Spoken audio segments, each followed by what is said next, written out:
नमस्कार, मी ऋतुजा शिंदे. आता घेऊया कृषी संबंधीच्या बातम्यांचा आढावा. मात्र त्याआधी एक नजर आजच्या टॉप हेडलाईन्सवर. नियमित वीज बिल भरणाऱ्या शेतकऱ्यांबाबत उपमुख्यमंत्री देवेंद्र फडणवीस यांची मोठी घोषणा. शेतकऱ्यांना दिलासा. पीक विमा रक्कम आणि अनुदान न मिळाल्याने शेतकरी आणि शिवसैनिकांनी विमा कार्यालयाची केली तोडफोड. ऊस वाहतूक करताना अपघात होऊ नये यासाठी काष्टी ग्रामपंचायतीची भन्नाट आयडियाचं सर्व स्तरावरून कौतुक.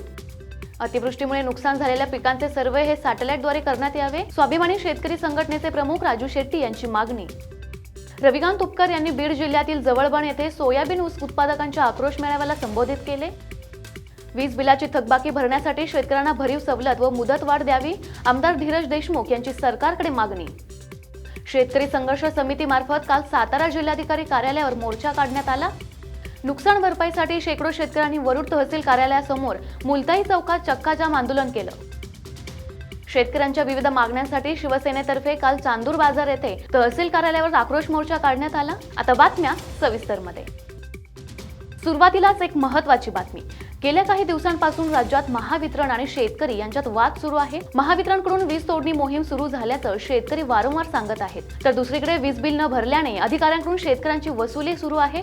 मात्र या सगळ्या गोंधळात जे नियमित वीज बिल भरतात त्यांनाही याचा मोठा फटका बसत आहे. आता याबाबत उपमुख्यमंत्री देवेंद्र फडणवीस यांनी एक महत्त्वाचा निर्णय घेतला आहे. ज्या शेतकऱ्यांनी शेती पंपाचे चालू बिल भरले आहे अशा शेतकऱ्यांच्या वीज जोडण्या कापू नयेत असे निर्देश उपमुख्यमंत्री देवेंद्र फडणवीस यांनी महावितरणच्या अधिकाऱ्यांना दिले आहेत. त्यामुळे तात्पुरता का होईना पण बळीराजाला आता दिलासा मिळाला आहे. गेल्या काही दिवसांपासून महावितरणकडून वीज बिल न भरलेल्या शेतकऱ्यांच्या कृषी पंपाचे कनेक्शन कापले जात होते. त्यामुळे शेतकऱ्यांचं मोठं नुकसान होत होतं. आता या कारवाईत उपमुख्यमंत्री देवेंद्र फडणवीस यांनी हस्तक्षेप करत कारवाईला स्थगिती देण्याचे आदेश दिले आहेत. तसेच अडचणीत असलेल्या शेतकऱ्यांकडून सध्याचे बिल घ्या व इतर वसुली नंतर घ्या. शिवाय शेतकऱ्यांचे वीज कनेक्शन लगेच कापू नका अशा सूचनाही उपमुख्यमंत्र्यांकडून देण्यात आल्या आहेत. आता बातमी आहे अकोला जिल्ह्यातून. या भागात अतिवृष्टीमुळे शेतकऱ्यांचं बरंच नुकसान झालेलं आहे. असं असूनही शेतकऱ्यांना पीक विमा रक्कम व महात्मा ज्योतिबा फुले योजनेअंतर्गत अनुदान न मिळाल्याने शेतकरी आणि शिवसैनिकांनी विमा कार्यालयाची तोडफोड केली आहे. शेतकऱ्यांना न्याय द्या, अन्यथा आंदोलन अधिक तीव्र करण्यात येईल असा इशाराही शिवसैनिकांनी दिला आहे. अतिवृष्टीमुळे अकोला जिल्ह्यातील हजारो हेक्टर जमिनीवरील पिके नष्ट झाली असून शेतकऱ्यांचं लाखोंचं नुकसान झालं आहे. त्यामुळे ओला दुष्काळ जाहीर करा अशी मागणी करत शिवसैनिकांनी 41 ठिकाणी रास्ता रोको आंदोलनास सुरुवात केली आहे. याच आंदोलनादरम्यान शेतकऱ्यांनी व शिवसैनिकांनी जिल्ह्यात रास्ता रोको आंदोलन केलं व त्यानंतर थेट पीक विमा कार्यालयात जाऊन कार्यालयाची तोडफोड करत सरकार विरोधात निषेध व्यक्त केला. ऊस वाहतूक करताना अनेकदा अपघात होऊन अनेकांचे बळी गेल्याच्या घटना राज्यामध्ये वाढताना दिसत आहे. याबाबत आता अहमदनगरच्या श्रीगोंदा तालुक्यातील काष्टी ग्रामपंचायतीने एक अनोखी शक्कल लढवली आहे. काष्टी ग्रामपंचायतीने गावातील चौकात ऊस वाहतूकदारांना इशारा देणारे फलकच लावल्याने आता चर्चेला उधाण आलं आहे. श्रीगोंदा तालुक्यात 4 साखर कारखाने आहेत, तर बाजूच्या दौंड तालुक्यात 2 साखर कारखाने असल्यामुळे तालुक्यातून मोठ्या प्रमाणामध्ये ऊस वाहतूक होत असते. ऊस वाहतूक सुरू असताना ऊस वाहतूकदार मोठ्या आवाजात टेप रेकॉर्डर लावतात. शिवाय अतिशय वेगानं वाहनं चालवतात असा आरोप काष्टी ग्रामस्थांनी केला आहे. शिवाय या भागात रस्त्यावर अपघातांचे प्रमाण वाढले असून दरवर्षी तालुक्यातील 50 जणांचा बळी जात असल्याचं त्यांनी स्पष्ट केलं आहे. आणि म्हणूनच काष्टी ग्रामपंचायतीने एक ठराव करून चौकात सूचना आणि ऊस वाहतूकदारांना इशारा देणारे फलकच लावले आहेत. एवढंच नाही तर नियमांचं पालन केलं नाही तर चोप देण्याचा इशाराही देण्यात आला आहे. काल नवी दिल्ली येथे भारतीय कृषिक समाज यांच्या वतीने भारतीय शेतातील डिजिटलायझेशनमुळे होणारे फायदे व तोटे तसेच शेती क्षेत्राच्या डिजिटल धोरणामध्ये आवश्यक असलेले बदल याबाबत देशातील शेतकरी नेते व तज्ज्ञांची परिषद घेण्यात आली होती.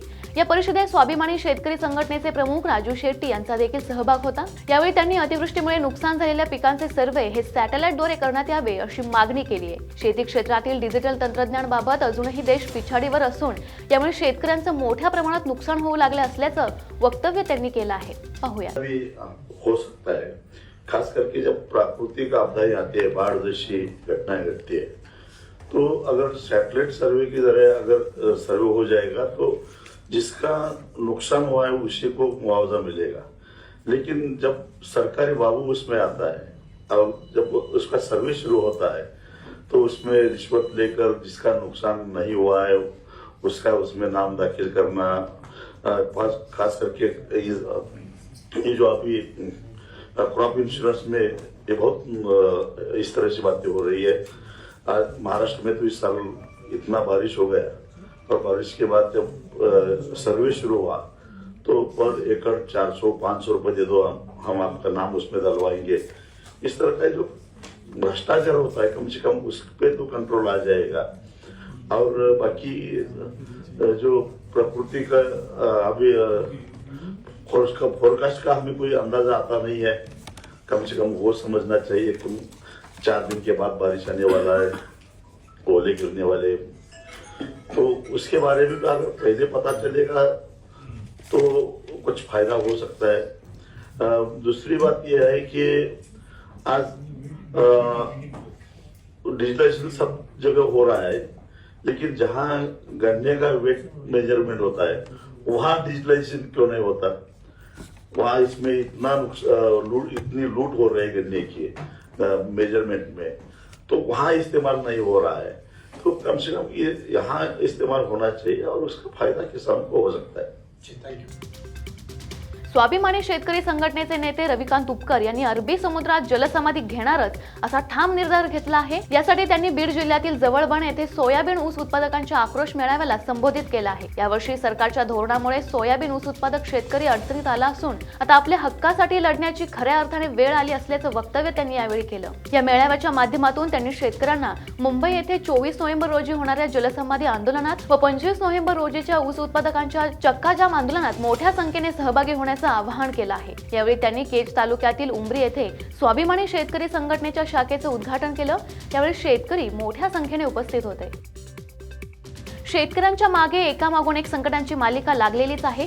आधीच अतिवृष्टीने हतबल झालेल्या शेतकऱ्यांच्या कृषी पंपाची वीज तोडणीचे काम महावितरण करत असल्याचा समोर आला आहे। याबाबत आता आमदार धीरज देशमुख यांनी सरकारकडे विनंती केली आहे। खरीप हंगामातील पेरण्या झाल्यानंतर संततधार पाऊस, त्यानंतर अतिवृष्टी, गोगलगायींचा प्रादुर्भाव, शिवाय ढगफुटी अशा अनेक संकटांच्या मालिकांमुळे राज्यातील शेतकरी बांधव आधीच खचला आहे आणि अशा अडचणीच्या स्थितीत त्यांना आधार देण्याऐवजी रब्बीच्या तोंडावर कृषी पंपाची वीज तोडणी मोहीम महावितरणने हाती घेतल्याचं त्यांनी सांगितलं। शिवाय त्यांनी राज्य सरकारकडे वीज बिलाची थकबाकी भरण्यासाठी शेतकऱ्यांना भरीव सवलत व मुदतवाढ देण्याची विनंती केली आहे। त्यासोबतच 24 तास वीज पुरवठा करण्याची राज्य सरकारची घोषणाही प्रत्यक्षात आणावी, जेणेकरून संकटात सापडलेल्या शेतकरी बांधवांना खऱ्या अर्थाने दिलासा मिळेल असं मतही त्यांनी व्यक्त केलं आहे। शेतकरी कामगार पक्ष आणि पुणे बंगळूर ग्रीनफील्ड हायवे बाधित शेतकरी संघर्ष समिती मार्फत काल सातारा जिल्हाधिकारी कार्यालयावर दुपारी मोर्चा काढण्यात आला। बंगळूर ग्रीनफील्ड हायवे बाबत शेतकऱ्यांच्या बाधित क्षेत्राला एकेरी 2 कोटी किंवा चालू बाजार भावाच्या 10 पट मोबदला देण्यात यावा। बाधित क्षेत्रातील बांधकाम, विहिरी, बोरवेल, पाईपलाईन, फळझाडे, फळबागा यांचे चालू बाजार भावाप्रमाणे योग्य मूल्यांकन करून त्याच्या 4 पट मोबदला देण्यात यावा। तसेच प्रत्येक गावातील महामार्ग बाधित शेतकऱ्यांना संपूर्ण मोबदला मिळत नाही तोपर्यंत ग्रीनफील्ड हायवेचे कसलेही काम सुरू करू नये व इतर अनेक मागण्यांसाठी हा मोर्चा काढण्यात आला आहे। सातारा जिल्ह्यातील खंडाळा, कोरेगाव, खटाव व फलटण या 4 तालुक्यातील बाधित शेतकऱ्यांचा हा मोर्चा होता। या मोर्चाचे नेतृत्व संघर्ष समितीचे महाराष्ट्राचे अध्यक्ष भाई दिगंबर कांबळे, शेतकरी कामगार पक्षाचे जिल्हा चिटणीस समीर देसाई आणि संघर्ष समितीचे सातारा जिल्हा अध्यक्ष रमेश शिंदे यांनी केलं। मोर्चाच्या वतीने शिष्टमंडळाने जिल्हाधिकाऱ्यांची भेट घेऊन मागण्यांचे निवेदनही सादर केले। सध्या राज्यातील शेतकऱ्यांचं अतिवृष्टीमुळे नुकसान झाल्याने शेतकरी आता नुकसान भरपाईच्या प्रतीक्षेत आहे। मात्र काही भागात अजूनही शेतकऱ्यांच्या खात्यात नुकसान भरपाई जमा झालेली नाही, त्यामुळे शेतकरी आता चांगलेच आक्रमक झाले आहेत। आता काँग्रेसचे नेते विक्रम ठाकरे यांच्या नेतृत्वाखाली शेकडो शेतकऱ्यांनी वरुड तहसील कार्यालयासमोर मुलताई चौकात चक्काजाम आंदोलन केलं आहे। शेतकऱ्यांच्या अतिवृष्टीचे अनुदान शासनाकडून वरुड तहसील कार्यालयाला बरेच दिवसांपासून मिळालेलं असताना तहसील कार्यालयाने ते अद्यापही अनेक शेतकऱ्यांच्या खात्यात जमा केले नाही। याबाबत वारंवार निवेदनं देऊनही त्याची दखल न घेतल्याने शेतकऱ्यांनी अशी आक्रमक भूमिका घेतली आहे। यावेळी काही शेतकऱ्यांनी तहसील कार्यालयाच्या मेन गेटवर चढून काळी फीत व झेंडे दाखवून लोकप्रतिनिधी व प्रशासनाचा निषेध केला आहे। शिवाय गायन व वादनातून शेतकऱ्यांनी आपल्या व्यथा मांडल्या। जेव्हा तहसीलदारांनी लेखी आश्वासन दिले तेव्हा हे आंदोलन मागे घेण्यात आले। शेतकऱ्यांच्या विविध मागण्यांसाठी शिवसेनेतर्फे काल चांदूर बाजार येथील तहसील कार्यालयावर आक्रोश मोर्चा काढण्यात आला। यावेळी शेतकऱ्यांनी चांदूर बाजार तालुक्यात ओला दुष्काळ जाहीर करा, तसेच संपूर्ण तालुक्यात सरसकट पीक विमा लागू करण्यात यावा, अतिवृष्टीच्या मदतीपासून वंचित शेतकऱ्यांना तात्काळ सरसकट मदत द्यावी व कृषी पंपाला दिवसाला 8 तास वीज पुरवठा करण्यात यावा, अशा अनेक मागण्या केल्या आहेत। यासोबतच पंतप्रधान आवास योजनेअंतर्गत प्रतीक्षा यादी तात्काळ मंजुरात देण्यात यावी। शहरी व ग्रामीण घरकुल योजनेच्या पैशात मोठ्या प्रमाणात तफावत असल्याने शहरीप्रमाणे ग्रामीण भागालाही पैसे देण्यात यावे। तसेच घरकुलासाठी PR कार्डची अट रद्द करावी, धडक सिंचन विहीर योजनेअंतर्गत सर्व शेतकऱ्यांना विहिरीचा लाभ देऊन त्यावर अनुदानावरील सौर ऊर्जेचे कृषी पंप द्यावे आणि सोयाबीनला प्रति क्विंटल 10,000 रुपये व कापसाला प्रति क्विंटल 12,000 रुपये स्थिर भाव द्यावा. शिवाय उज्ज्वला गॅस योजनेअंतर्गत केंद्र सरकारने मोफत दिलेले गॅस सिलेंडर BPL कार्ड धारकांना मोफत गॅस भरून देण्यात यावा. अशा अनेक मागण्याही या आंदोलनामार्फत करण्यात आल्या आहेत. या आंदोलनामध्ये शेतकरी, युवा सैनिक, संभाजी ब्रिगेडचे पदाधिकारी व शिवसैनिक उपस्थित होते. तर या होत्या आजच्या कृषी संबंधीच्या महत्त्वाच्या घडामोडी.